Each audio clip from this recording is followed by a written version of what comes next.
It's 12 o'clock, midday EST. I'm Alec Grant, and this is Zoom Room B. Hello, friends. It gives me enormous pleasure to act as moderator for this Meet the Author session. Focus on Renata Ferdinand's fantastic, recently published book, An Autoethnography of African American Motherhood, Things I Tell My Daughter. My brief is to introduce Renata to you all, then spend 10 minutes or so talking around the purpose and content of her book. Then I'll ask Renata to read a very powerful and telling page or two from the book about the difficult conversation she had with her daughter our daughter Raja's kindergarten class teacher, Mrs. Navarsky. Then I'll open up the floor for questions and comments exchanged with Renata. At that point, I'll be attending to the chat function as well as your screen pictures. So put your hand up or put the little hand icon on. I'll also look at the chat things to see questions. So I'll call on participants who want to verbally engage and respond. Okay, my first task is to introduce Renata. She's currently the acting chair of the Department of African American Studies at New York City College of Technology, USA. She's the recipient of the 2018 Ellis Bochner Autoethnography and Personal Narrative Research Award from the Society for the Study of Symbolic Interaction, affiliate of the National Communication Association, for Best Published Essay. In her New York City Tech profile, her academic background is described as in English and in communication studies, and her academic interests in Black motherhood studies, Black girlhood studies, and autoethnography and narrative writing. Renata's published scholarly texts range across space, culture, and belonging, skin tone and popular culture, the knowledge and relationship between mothers and sons, the mammy stereotype, being diagnosed with lupus, voice, authorial intent, and audience response in autoethnography, narrating the interlocking relationship between Black women's past and present, and race, identity, and love between an African American and a Trinidadian. Her profile is clearly one of a consummate and gifted storyteller. I now need to say a little bit about my relationship with Renata and with her book. I've known her for over 5 years since she contributed a chapter to an international autoethnographic volume I co-edited. We've kept in regular touch since that time, including throughout her time of writing an autoethnography of African American motherhood.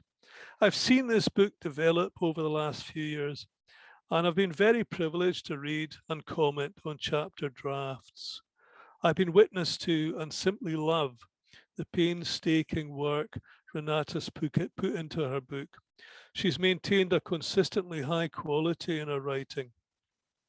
And I don't exaggerate when I say that reading every chapter has left me breathless, excited, emotional, always deeply moved, and always changed. She knows this. I've kept telling her in our exchanges.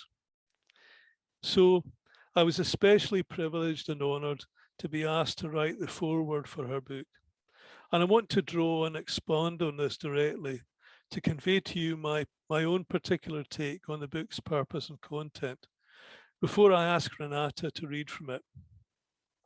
An autoethnography of African American motherhood is the first text of its kind, a Black feminist autoethnography that focuses on mothering and motherhood, which, to quote from the book's blurb, shows the lived experiences of Black motherhood when mothering is shaped by race, gender, and class, and mothers must navigate not only their own, but also their children's positions in society.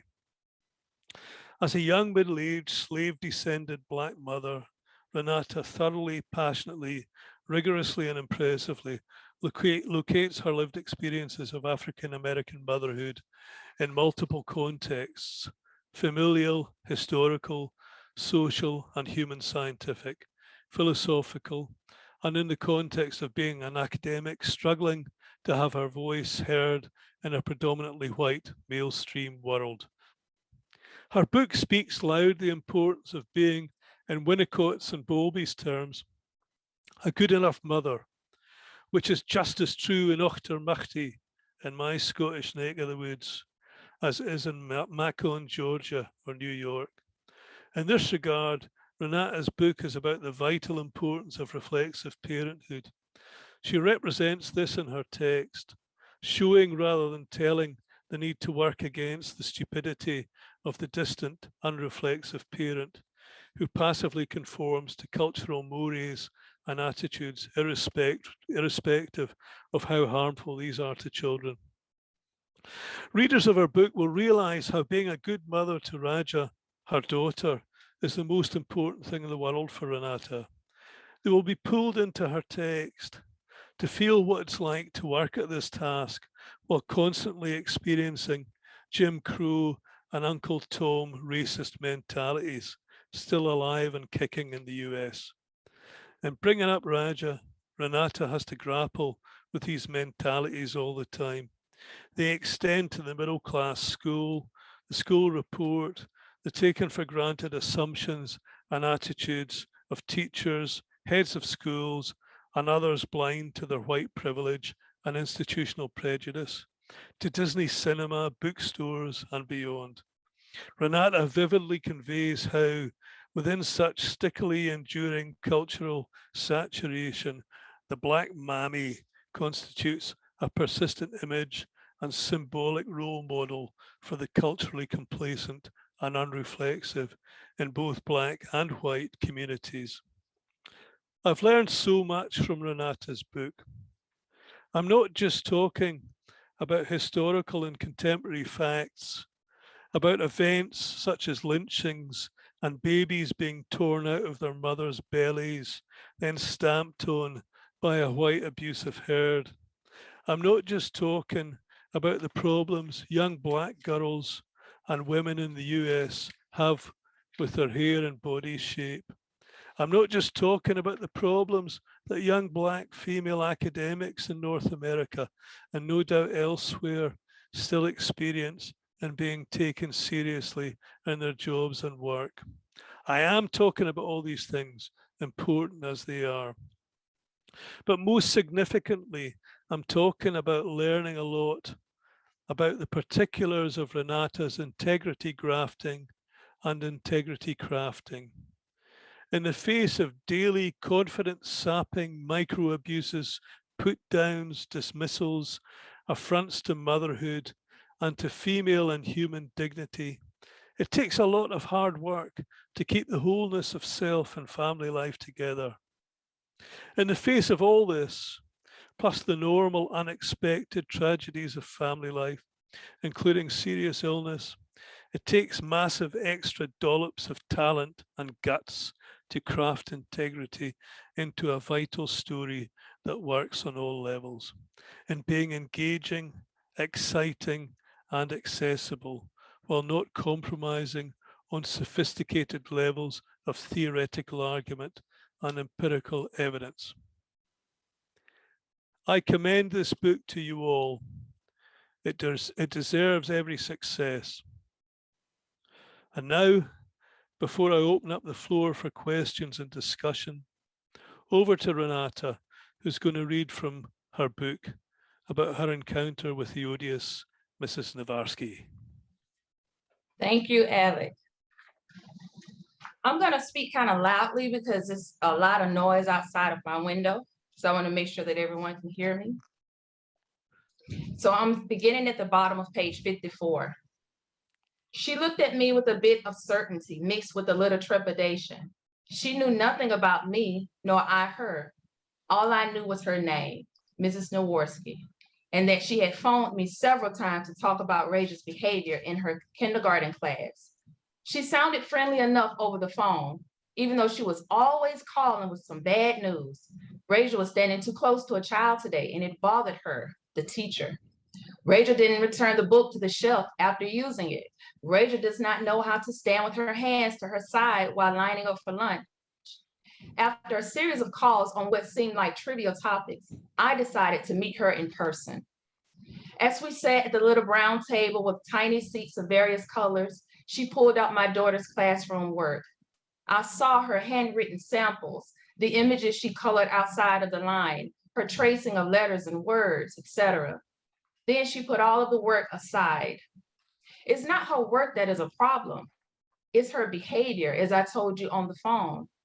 I think she needs to see a psychiatrist. What?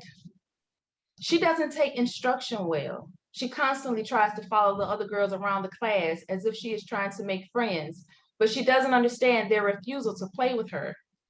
It is almost like she is a bully to them. They are afraid of her. The other parents are upset. They are thinking about removing their children from the class. Are you kidding me? Are you telling me that my daughter is in trouble for trying to make friends? Are you seriously calling her a bully? Do you hear yourself? You are recommending a 5-year-old see a psychiatrist for this. I furiously asked all of these questions at once and expected a reply. The teacher replied, "She disrupts my teaching. I keep her by my side when I teach. I don't let her sit with the other students." I nearly fainted. My head throbbed uncontrollably, my palms sweaty and sticky. Water dripped profusely down the side of my head.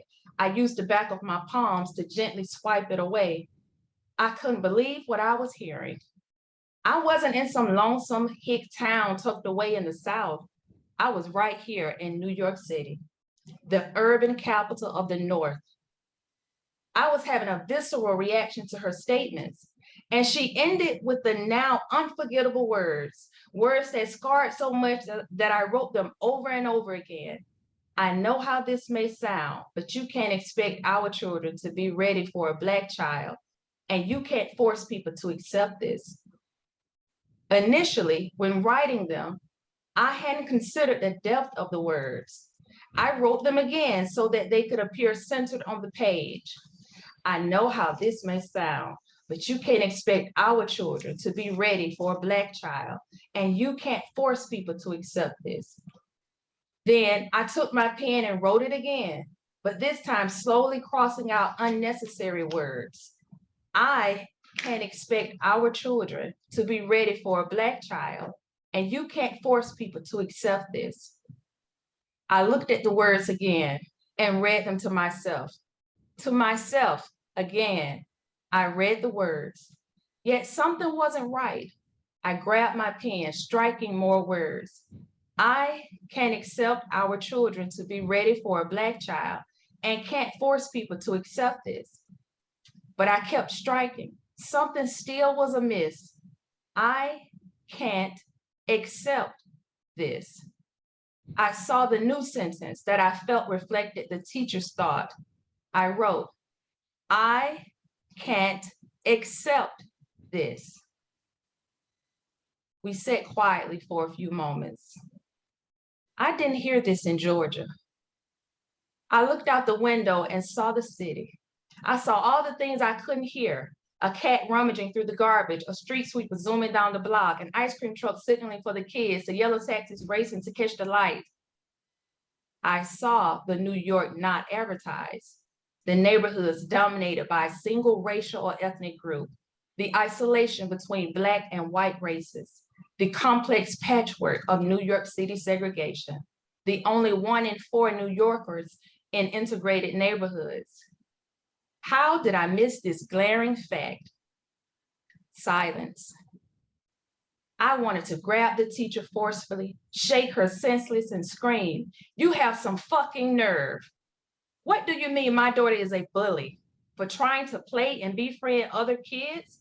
Why not reprimand their behavior? Why not question them on why they refuse to be her friend?" I know why. Because you created this environment of unacceptance, claiming you are trying to keep the other kids safe. From what? Where's my daughter's safe space? She would try to interrupt, but I would continue. Your concern is for the other kids and their parents. But it is my daughter who is being ostracized for typical childhood behavior. It is my daughter who is seen as dangerous, a threat to herself and others. It is my daughter you are suggesting needs psychiatric care. And what am I to tell the therapist? That she is compulsively trying to make friends? What's the treatment for this? The medical diagnosis. And right as she would begin to pull my hands off of her, I would say it directly to her face. You are one of those teachers that prejudges Black kids before they even enter the classroom. You're one of those teachers who sees Black kids as more disruptive, requiring more disciplinary action than other students. You're one of those teachers who sees Black students as instant troublemakers. You're one of those teachers who presume Black kids are guilty until proven innocent. The kind that punishes Black kids for coloring Little Red Riding Hood Black. She would try to appeal to my sense of decency by reminding me that I too am an educator. But I would then snap and begin a tirade of African-American vernacular English that would drain the blood out of her face. In pure Pinky fashion, bitch, you stay doing the most. You mustn't know where I'm from. I'm from Georgia, where we give you the business. Don't even come at me like that with this foolishness. If I catch your ass on the street, it's on and popping. I'm gonna open up a can of whoop ass on you that you would never forget. You got me so fucked up right now. Clapping my hands in intense methodical rhythm, I would end with a profound assertion. What we not gonna do is pretend you give a flying fuck about my daughter. But I didn't say or do these things, largely because I know the consequences of this action. I didn't want to be labeled as a stereotypical angry Black woman. There I was again, backed up into a stereotype. That angry Black woman could get me into trouble. And I knew that Black women have been punished for much less. For a split second, I thought about my location in New York City as living in the epicenter of educational segregation for the nation. Yet I didn't let my Black mother's fear, the constant fear and terror about what it means to raise little Black boys and girls in a country which sees them as troublemakers, take over me. Instead, I adjusted my S, but I'm not gonna lie, this was making it falter.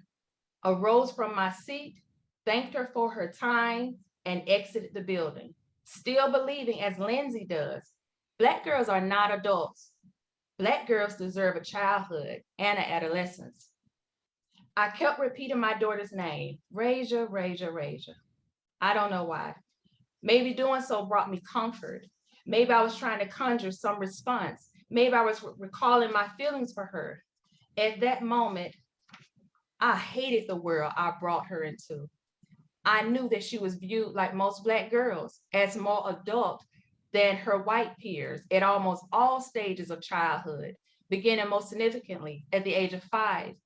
That the consequences of being a typical school-age child or teenager can have lifelong or even deathly consequences. My daughter, Raja, Raja, Raja, who at 5 years old had a dangerous body, seen as simultaneously an inherent threat to school officials and other students, as well as a threat to her own safety and well-being. Admittedly, this was a low part of my life. Why didn't my mother warn me? Maybe she did when she advised me not to have kids. I once looked at her advice with laughter, but a part of me now thinks she is serious and accurate. I'll stop there. Thank you. Thank you so much, Renata. And before I open out for comments and discussion, I'm awfully sorry for mispronouncing Raja's name. Oh, it could be pronounced that way too. Is that okay? Yeah. Should have checked. I just assumed it. No problem, Okay. no problem. Okay, great. Right. Well, okay, folks. I see that immediately that Estefania. No, you haven't got your name up. Okay, I'm looking for people who want to talk with you. Can't see anybody so far.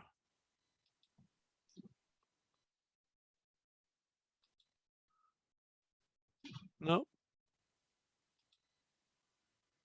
I see two hands raised here. I don't know, Alec, if you see Lucy and Isabel. Lucy and Isabel, okay. How about Lucy goes first? Thanks. I just want to know what happened, to be honest. I just like, what happened next, in terms of how you, I suppose, obviously you navigated all of these feelings by being able to articulate them so eloquently into words and create this piece of writing. And I just wondered how that kind of evolved for you in the way you then continued to work through it. Did you then feel, okay, I need to go and take this to people and talk to them about it? Or did you feel like the sheer effort, I'm sure, of writing the book was enough and putting that out in the world? Yeah, great question, Lucy. So this was actually a process. Immediately after this happened, I did write a letter to the superintendent. So that's what you'll see in the next couple of pages. I wrote a letter to the superintendent. And then I got on the job market and I tried to find a job anywhere else. And then I tried to forget about it. And so, I have to say that she's 14 now. And this happened when she was 5. I didn't write about it until I started writing this book. And then even when I started writing the book, I started remembering things. And it took several versions of this book for me to even admit some of the things that happened. So I think like it was very emotional. And I think it kind of sent me into a depression. And I tried to forget. I tried to forget all of it. So this actually, the whole experience in its entirety and the letter to the superintendent only came out more fully in like the second draft of this book. Mm. And do you think that you had to write it a couple of times before you knew it was an autoethnographic process in a way? Like, did you just have to kind of be in it? And before you kind of could see it in a way from a different viewpoint and from a more kind of I guess at a greater scale or at a greater distance? Mm-hmm. I did, because I think initially, like when I started to include it in the book, I didn't even have those reactions, like where I'm like, bitch, fuck you, kind of shit. Like I didn't originally have that in the first versions of it, because I was still trying to like, okay, let me just write it out and see what it looks like. And then only in the last version of it kind of was I like, let me see how I would have responded had I been in that space to respond in that way.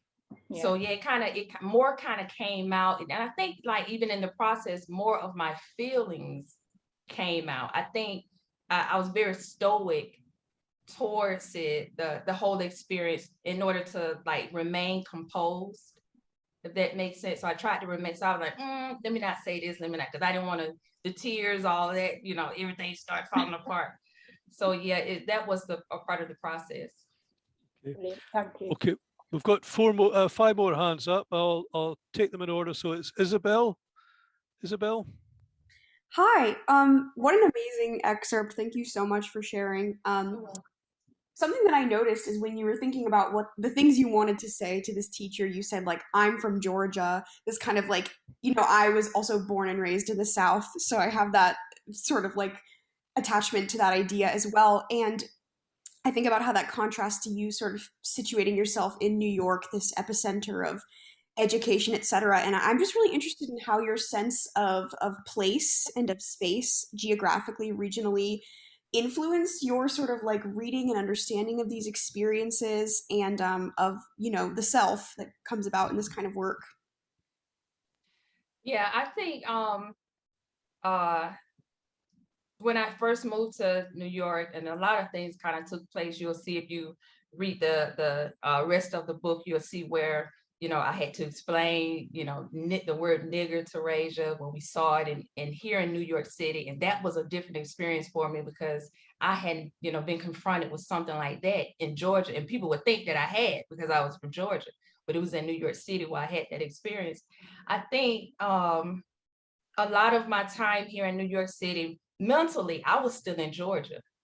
And so I think physically, it took me a minute to I was on a kind of disconnect. And so everything here in New York City seemed different to me, right? And the way people moved, how people process things, what people said, all of that kind of stuff. So I think when I sat down to really kind of, and the book kind of developed out of smaller essays. So I was presenting at these conferences, and when I was starting to write this, I didn't know if I had an audience for it. So I started presenting it at different conferences, and there was an interest. So I was like, maybe this is a book idea. But I didn't quite know how New York City shaped it until the writing of the book. So I was like, oh, wait a minute. When I see now, like New York City shaped a lot of these experiences and a lot of her experiences. So that kind of New York City, in some chapters, it figures as a character almost. I don't know if I answered your question, Isabel. That was great. Thank you so much. Okay, thank you, Isabel and Renata. So we've got Atypical Truth. Hi, actually, my name's Erica. I'm sorry. Okay, sorry. Okay, First of right, all, Erica. wow, your writing definitely has an audience. I just want to put that out there. And one thing that I want to say is you really put me in that moment with you. I felt every visceral reaction with you. And I really appreciated the dichotomy of language that you used, where you visited how you would respond as a professional, as an educator, someone with your kind of academic experience, versus the instinctual, primitive response as a mother. And in writing the words, fuck you, and things that I know in academia I avoid, yet there are many experiences that speak to the need to use that language. And I think that's what really pulled me in and had me nodding my head. My fists were clenched and I was right there with you. And I just really appreciate you taking that chance of being vulnerable like that. Thank you. Thank you. Yeah, I think like the use of swearing and I don't, if I don't have another way of saying it, then I just have to say it how I would say it. So it was, let me capture this moment and how Renata would really say this. I was just trying to be like authentic to the moment. You definitely accomplished that. And thank you. Thank you. Okay, thank you very much, Erica. So it's Kenya. Hi there. I don't have a question. I just wanted to compliment you on like kind of to piggyback off of what Erica just said. I think that there are so many mothers that would have the exact same reaction that you had. But as a Black woman, we then have to tone it down. As you said, you don't want to play into the angry Black woman stereotype. And as Black women, as Black mothers, who just want to protect their children, then what happens to those feelings? And thank you so much for sharing this. I think that we were all right there with you.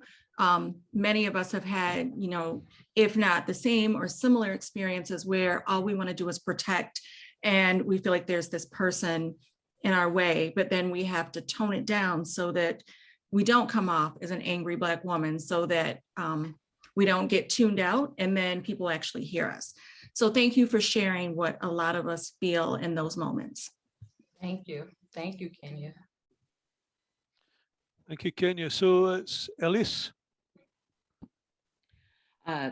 Renata, just remarkable work again. Each time I encounter your work, I can't wait to get the book. It certainly fulfilled all the accolades that Alec framed it with. I'm really struck with the theme of voice and voicelessness as one way to get at many of the things that we're talking about, and how you were depicting that in the excerpt that you shared, right?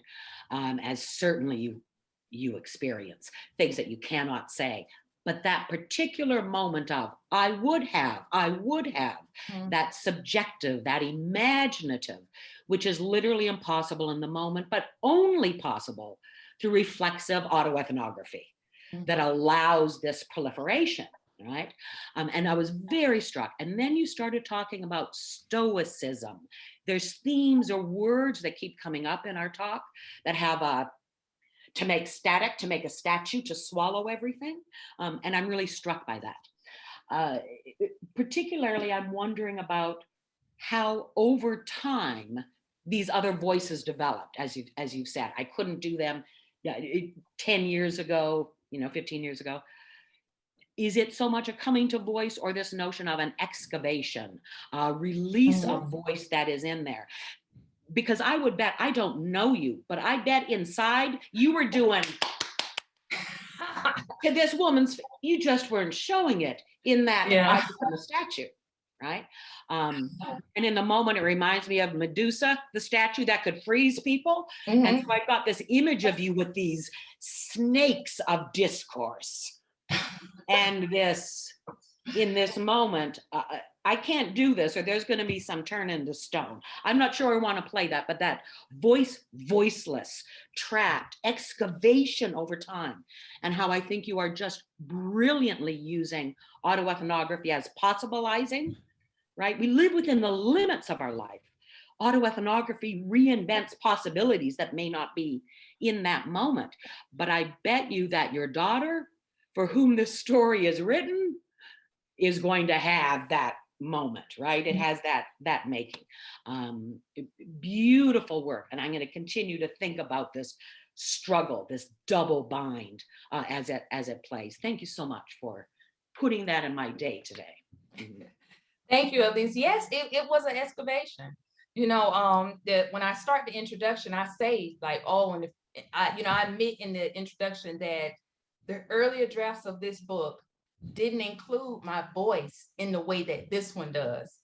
So definitely excavation over process. And actually, in the introduction, when I start, I talk about the background and what was happening now. And at that time, my mother was just diagnosed with cancer. So it was kind of like an urgency. And so I think like the first 5 chapters that I wrote and initially submitted for review, I rewrote those chapters.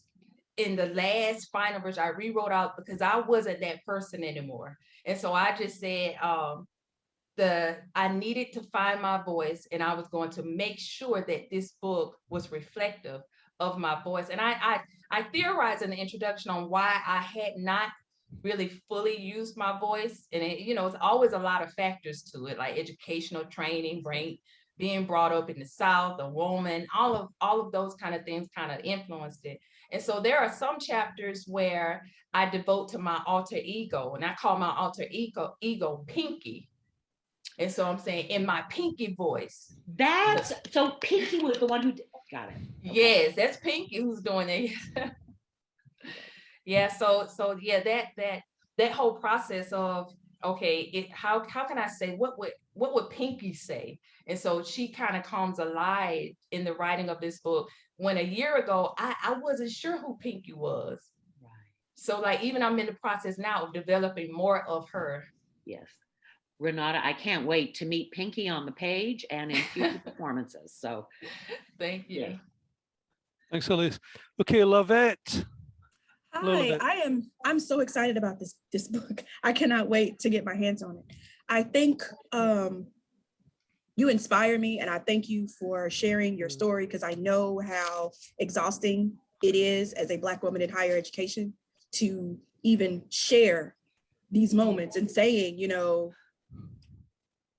tired of folks. So, but I did have a question of you position yourself, as a mother.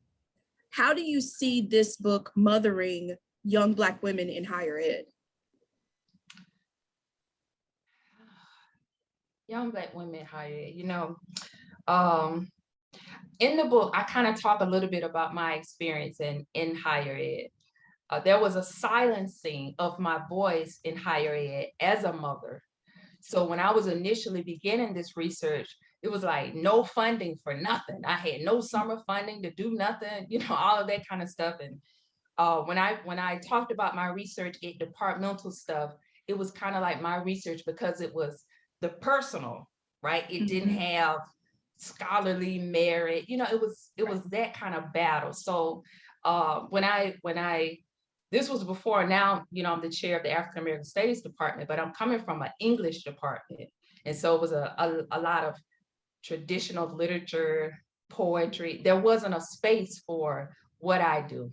And so it was a lot of people making assumptions about my work. And then in those assumptions, they were judging my worth. And so I'm like, wait a minute.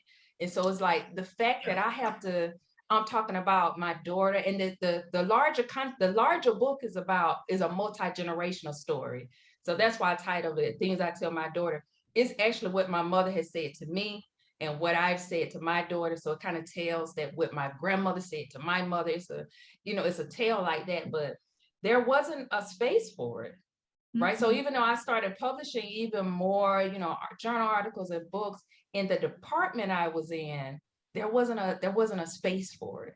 And so I ended up moving departments.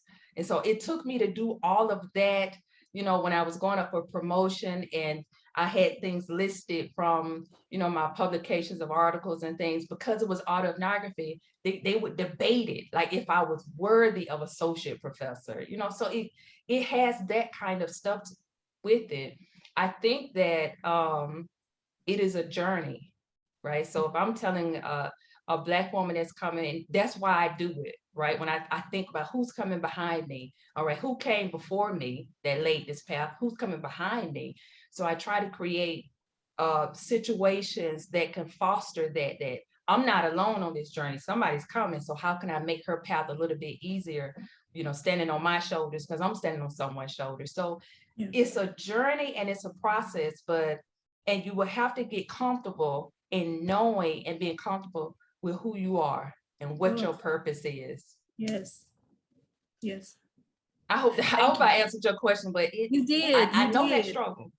No, I'm just sitting here thinking about, like you talked about, it's a generational, it's standing on the shoulders of giants.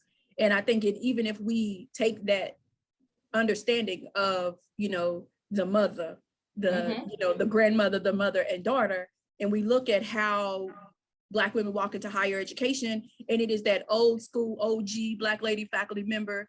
Then there's that, you know, middle ground person who's a little like, I'm tired of this a little bit. And then there's that brand new person who knows no different. And how that exchange, I think it can move. This is awesome. I'm so excited. Thank you so much. Thank you. Okay, so it's Shanita. Shanita next. Hello, how are you, Renata? Hi. I am very much in awe of this moment. I really I can't even really express it.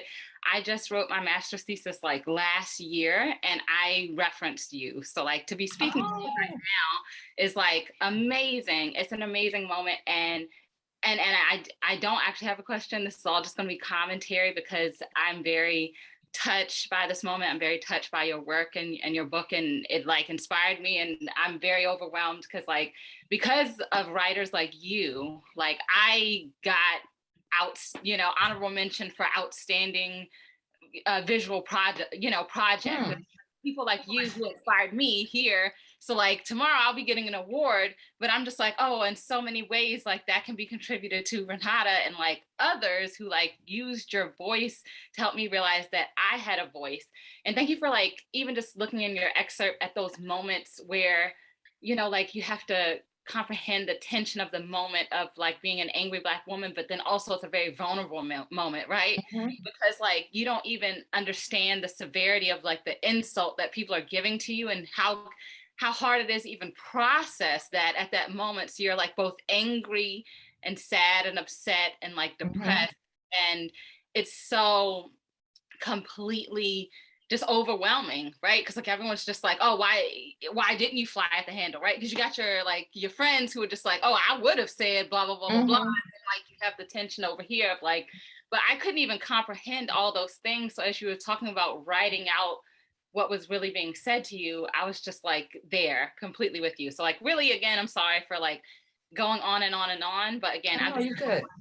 in awe of like, again, of this moment of looking at someone who I was referencing in my master's thesis and just being able to like speak with you. And I just really wanted to thank you again, because again, I would have never done my project if I wasn't in the company of women like you. And then again, like Lavette just said, in the company of like all of the people who came before me, you know, and I'm hoping to join the circle and like pull in some more people. So thank you so much. You're welcome. Thank you so much for your comments, and congratulations on your award. Thank you. Okay, so we've got Keith next. Honestly, since I put my hand up, I believe my question's already been answered Right. by just listening to Shanita right there, and the beauty of that. But perhaps to give you a chance, Renata, to speak more to it. The conversation, by the way, has me thinking of Bell Hooks, dear Bell, as I know a lot of us are, and Elise's extraction or excavating, I think. I can't remember where this is from, but Hooks says the longing to tell one's story and the process of telling is symbolically a gesture of longing to recover the past in such a way that one experiences both a sense of reunion and a sense of release. I think about that a lot as we're talking here, you know? Yes, yes, so appropriate, yeah. Yeah. And maybe if there is a space more that you wanted to say, like what, while I am protected by my own whiteness and being a cisgender male, I have my own version as a queer male in writing of what I do and don't wish to expose, to risk. And so I bet a lot of people would benefit, including me, from knowing like what, again, I think we kind of got the answer, but what's your muse? You know, the very acts, the very performance of being yourself, as you said, backs you up against a stereotype yet again. You know, so Yeah. what gets you through it? What inspires you to perform your version of yourself rather than others? And thank you. Thank you, Keith. I struggled. I have struggled. It has been times, even moments in writing of the book, that I didn't want to tell certain things, right? So it's like a chapter, I think it's chapter 5, where I say, well, the title is Who's Your Mother? And I struggle in writing that chapter because I talk about the things that I did wrong as a mother. And so when I first started writing the chapter, I was like, I don't really want to say all of this. So I just stopped. And then I go do something else and go running and all that kind of stuff. Then I come back and try to write. But because I was trying not, I felt like I was about to write myself into a stereotype, a big one, of the bad Black mother. So I was like, let me find something else to write about. So when I started trying to write something else, I kept going back to that because it wasn't authentic. It was like something I felt down in me. It was like, And so my chapter 5, it took me the longest to write that chapter because it's the all the things I did wrong to myself, what I felt like I did wrong, just bad behavior as a mother. And so when and I'd say in the conclusion on that chapter is that I didn't want to tell you this, right? So it's like, I don't really want to tell nobody that, but I did tell them because I can't leave. I'm responsible for my story. I can't leave that to someone else. And so when my story been a part of the larger Black women's story, it has to be told. It feels that kind of like responsibility. Like, if I don't tell this Black woman's story, who will tell it? And I can't leave it to someone else to tell this story. And so it kind of like, that was like, it drove me. It gave that kind of purpose, like an ancestral kind of tie, like, oh, I got to tell this. And because because that person that's coming behind me, I can't leave it to that person to tell that story. That person's going to tell a different story that's going to add to what we know about a Black woman's story. This is my way of contributing to that overall arch, if that makes sense. Thank you very much. Sure. Right.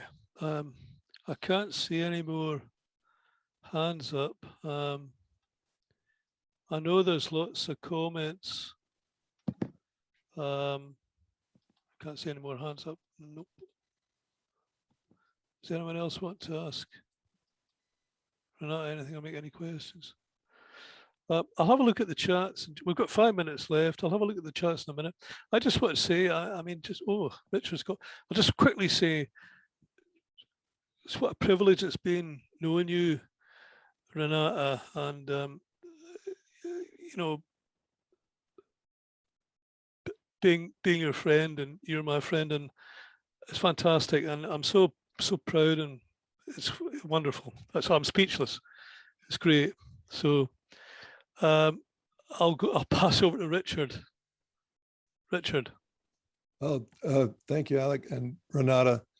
I just can't say enough about how much I appreciate what you've done and what you've shared with us today. I'm actually in your old territory down here in South Georgia, and I teach a graduate seminar on race, culture, and education. And I guarantee you that this summer, your book is going to be in the reading list with a high priority stamp on it.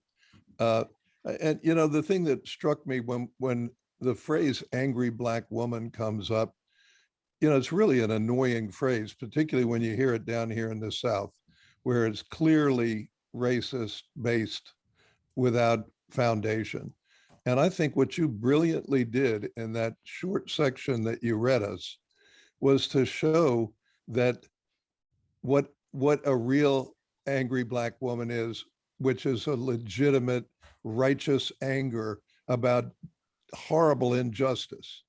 And as your teacher talks, as your teacher makes those outrageous statements with the sense of privilege that doesn't even allow her to see, even in your response, what she's doing, that's what I want my students to see. Because I can, pardon me, I can talk to them about, you know, racism, and I do teach critical race theory, even though the president told me I can't do it. And by the way, the Georgia governor told me I can't do it either, but they're not going to tell me what I need to teach in that class. I'm really excited about adding your book to what we're doing, because it's in the emotion, in the injustice that's visceral, that my students can feel, and they will feel it when they read that passage that you just read. And that's when they begin to understand what's going on. The academic talk doesn't get there. The work you're doing and other people that I've heard today are doing is what's going to get us there. And thank you so much. Really love your work. Thank you, Richard. Thank you. Okay, well, we've got the comments are all fantastically favorable. Thank you so much. I just bought the book. You know, people are absolutely with you. There's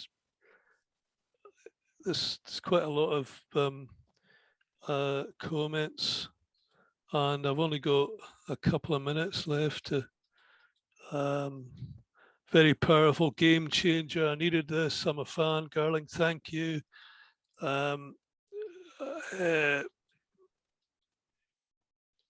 Powerful, amazing. Yeah, I mean, you can have a look at them yourself, Renata. That's just.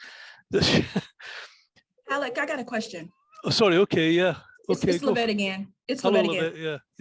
Yeah. I wrote in the note, what is the most powerful way? Like, this is really powerful, but what are ways that non-Black faculty can support Black women faculty? Because, you know, you're talking about mothering, and mothering can happen in so many different spaces. So, you know, being in that, what can non-Black allies do? Because Richard's an OG, so obviously, you know, what can be done? From my own experience, you know, and I have to say, Alec has been my cheerleader for 5 years. I mean, he has been every chapter that I wrote or anything I send to him, he'll read it, he'll give me perspective. He has been he has fully supported me. it was a no-brainer when I asked him to write the foreword to it. And, you know, I'm sure people may look in and say, wow, why does a Black woman's story have a foreword in it by, you know, a white guy from England? And that's why when you read his foreword, he explains it so clearly on why I would ask him to do it. I think a non-Black ally brings something special to the table, especially in the sense, there were chapters where I would send to Alec and I would say, something's missing, but I don't know what it is. And sometimes when you're so caught up in your own culture, your own understanding, sometimes you need an outside, you know, some outside eyes. And so some chapters he would say, I think you're missing this. And it'll be something that was so obvious to me that I didn't think it needed explaining, but he would say, I don't know, you know, this right here. So he would give me that context. So, and there have been, you know, personal things in my life. And even when I have been faced with such racism in my life, you know, I've sent out messages saying, you know, racism here is going to destroy me. I felt in moments it was grinding me down to dust. And I reached out there and said, I'm turning to dust here. So that kind of relationship and encouragement and that eyesight like that, it would take him to give me that. And I can't thank you enough for that, Alec. Thank you so much, Renata. Chucks, it's been wonderful. A great 5 years. And it will continue. I'm not going to go away, hopefully. You know, you're going to go from strength to strength. I can see that. You've got a great future ahead of you. I say that with all confidence. I'm rooting for you. I always will. Thank you. Thank you, Renata. And Okay, I want to thank everyone for coming out today and hearing me speak too. Also, I think my email is somewhere.